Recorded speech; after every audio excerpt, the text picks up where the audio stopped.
मैं पीयूष राय राम गुलाम राय YouTube channel पे आपका स्वागत करता हूँ। मित्रों, अब तक हमने अधिगम के जिन दो सिद्धांतों का परिचय प्राप्त किया, प्रथम सिद्धांत उद्दीपक अनुक्रिया सिद्धांत मिस्टर थार्नडाइक का, और दूसरा सिद्धांत आईपी पावलोव के द्वारा प्रतिपादित क्लासिकल कंडीशनिंग थ्योरी। इन दोनों ही सिद्धांतों में जो अधिगम करता है उसकी भूमिका थार्नडाइक के सिद्धांत में तो कुछ सक्रिय भूमिका में है अधिगम करता, लेकिन पावलोव के सिद्धांत में वो बिल्कुल निष्क्रिय हो जाता है। इन दोनों सिद्धांतों में एक समानता और दिखती है उद्दीपक की, यानी दोनों ही सिद्धांतों में उद्दीपक के आधार पर ही अधिगम होता है, और यदि उद्दीपक को हटा दिया जाए तो किसी तरह का अधिगम नहीं होगा। No stimulus, no response, then no learning. इस व्यवस्था का स्किनर महोदय ने विरोध किया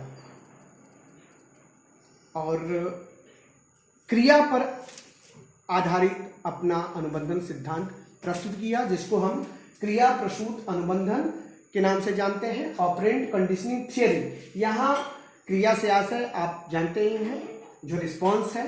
प्रसूत का अर्थ होता है उत्पन्न, अर्थात एक ऐसा अनुबंधन जो क्रिया से उत्पन्न परिणामों के आधार पर घटित होता है। अगर इनके जीवन परिचय की बात किया जाए या इनके जीवन दर्शन की बात की जाए तो इस सिद्धांत के प्रतिपादक बीएफ स्किनर महोदय अमेरिका के रहने वाले थे। इनका पूरा नाम था बुर फ्रेडरिक स्किनर। इनका जन्म सन 1904 ईस्वी में अमेरिका में हुआ था और इनकी मृत्यु सन 1990 ईस्वी में अमेरिका में ही हुई। इनकी पत्नी का नाम था युवान ब्लू और इनकी 2 पुत्रियां थी। इनकी शिक्षा हैमिल्टन कॉलेज में हुई थी, जो कि अमेरिका के न्यूयॉर्क में स्थित है, और सन 1926 ईस्वी में इन्होंने वहां पे शिक्षा प्राप्त की थी। साथ ही साथ 1931 ईस्वी में इन्होंने हार्वर्ड विश्वविद्यालय संयुक्त राज्य अमेरिका से शिक्षा प्राप्त की। सेवारूप अर्थात इन्होंने किन किन क्षेत्रों में अपनी सेवा दी और किन किन सेवा क्षेत्रों से इन्होंने अपनी सेवा के द्वारा सम्मान प्राप्त किया। एक मनोवैज्ञानिक के रूप में इन्हें चर्चा मिली, एक व्यवहारवादी के रूप में इन्होंने विशिष्ट पहचान स्थापित की, एक लेखक के रूप में इनकी कलम ने अनेक ऐसी पुस्तकें शिक्षा जगत को उपलब्ध कराई, जिससे निश्चित तौर पर शिक्षा जगत ने नई दिशा और दशा की प्राप्ति की। एक आविष्कारक के रूप में भी इन्होंने मानव जीवन को अनेक ऐसे तथ्य दिए, अनेक ऐसे प्रोडक्ट दिए, जिससे मानव समाज उपकृत हुआ, और एक सामाजिक दार्शनिक के रूप में भी इनकी विशिष्ट भूमिका थी। इनकी प्रसिद्धि मूल रूप में इनके क्रिया प्रसूत अनुबंधन सिद्धांत से है, जिससे हम परिचय प्राप्त करेंगे। साथ ही साथ कट्टरपंथी व्यवहारवाद, इसका संप्रत्यय भी बीएफ स्किनर ने दिया था। इसको आंग्ल भाषा में रेडिकल बिहेवियरिज्म कहा जाता है। और जो कट्टरपंथी व्यवहारवाद है, वो व्यवहारवाद के दर्शन को जो इन्होंने नया स्वरूप दिया, उसको विकसित करके और उसे कट्टरपंथी व्यवहारवाद की संज्ञा दी।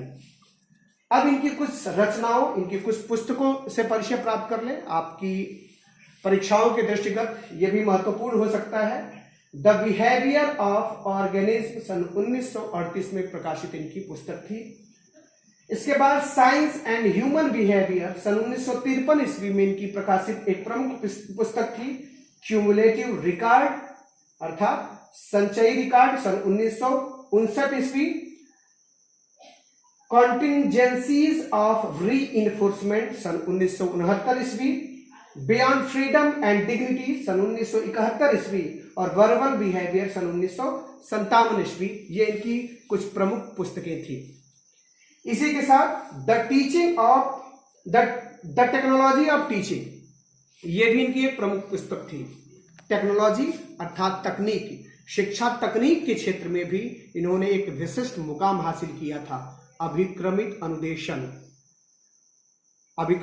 अनुदेशन प्रोग्राम इंस्ट्रक्शन, जिसको आप आंग्ल भाषा में कहते हैं, और आपकी शैक्षिक तकनीक का वो एक प्रमुख भाग है। उस क्षेत्र में भी इन्होंने विशिष्ट काम किया है।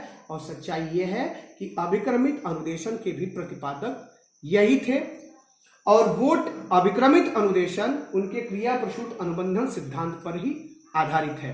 अब हम परिचय प्राप्त करेंगे इनके इस सिद्धांत के कुछ उपनामों से। क्रिया प्रसूत अनुबंधन, जो इसका मूल नाम था। इसके साथ ही इसको स्किनर बॉक्स प्रयोग भी कहा जाता है। स्किनर बॉक्स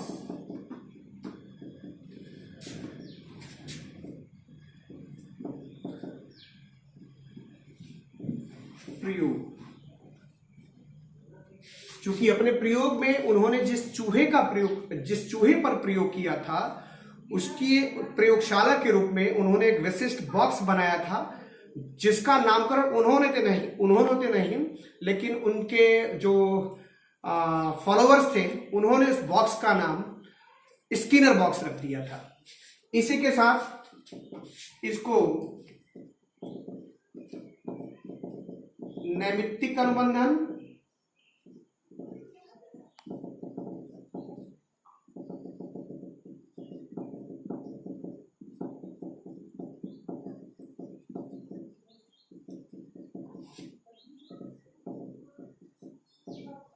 उत्सर्जित अनुबंधन,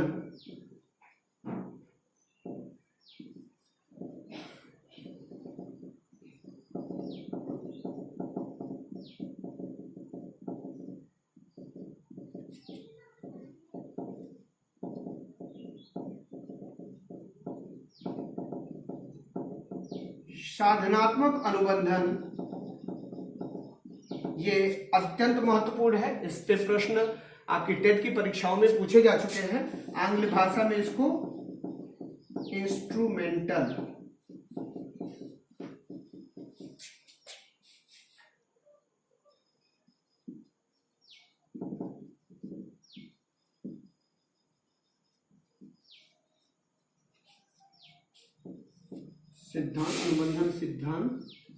साधनात्मक अनुबंधन सिद्धांत या इंस्ट्रूमेंटल कंडीशनिंग थियरी। साथ ही साथ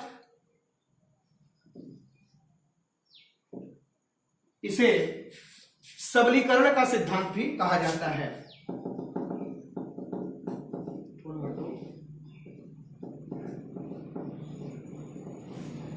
सबलीकरण का सिद्धांत।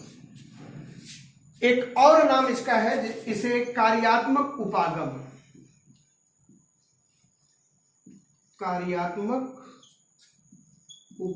की संज्ञा भी दी जाती है। रिक्त उपागम,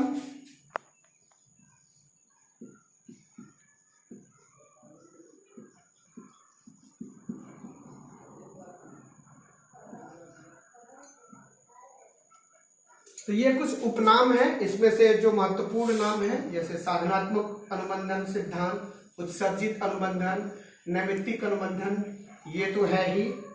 तो ये आपके लिए कुछ अधिक महत्वपूर्ण है।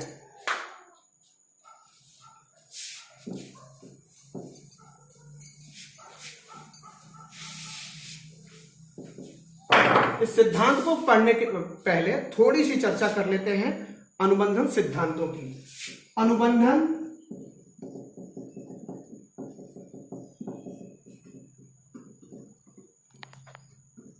या जिसको आप कंडीशनिंग कहते हैं, मनोवैज्ञानिकों ने इसको दो भागों में बांटा।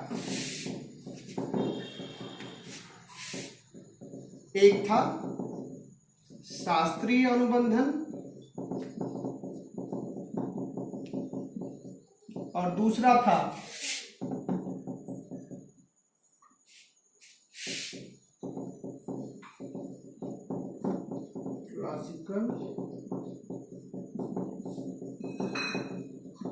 क्लासिकल कंडीशनिंग और दूसरा था साधनात्मक अनुबंधन या इंस्ट्रूमेंटल